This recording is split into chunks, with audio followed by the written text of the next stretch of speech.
الحمدللہ ساڈا تا ایمان ہی مکمل تا ہوندا نا فاطمہ الزہرا اور پنج تن پاک دی محبت نال.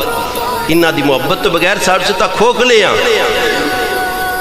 میں روزے دی حالت کہندا پیا میرے بھائیو ساڈا تا نمازاں تے دعویٰ ہی کوئی نہیں, نیک اعمال صالح تے دعویٰ ہی کوئی نہیں. اللہ دی عزت دی قسم نہیں دعویٰ اور نہ ہی کدی غرور کیتا کہ اتنیاں نمازاں اتنے روزے نانا.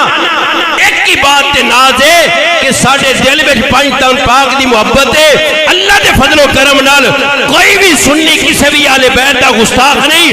اسی فاطمہ الزہرا تے بھی باادب غلام ہاں الحمدللہ. مولا کائنات دی محبت بھی ساڈے ایمان دا حصہ ہے.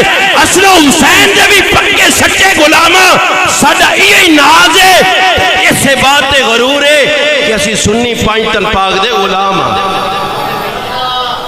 اس سے غلامی تے صرف ساڈا فخر نال بلاندے. میں پہلے حدیث سنائیے کہ جیڑا پنج تن پاک دا غلام ہے قیامت والے دن ان دے واسطے کوئی سختی نہیں. اوستا آل رسول دی سنگت جب ہے کہ کھانا بھی کھانا ہے, آل رسول دی سنگت چھ بیٹھنا ہے. جنت چھ بھی اگے اگے مولا کائنات چلن گے, مولا کائنات دے پیچھے پیچھے زیارت کرتے, مولا کائنات دی پشت مبارک دی زیارت کردے کردے جنت جاواں گے.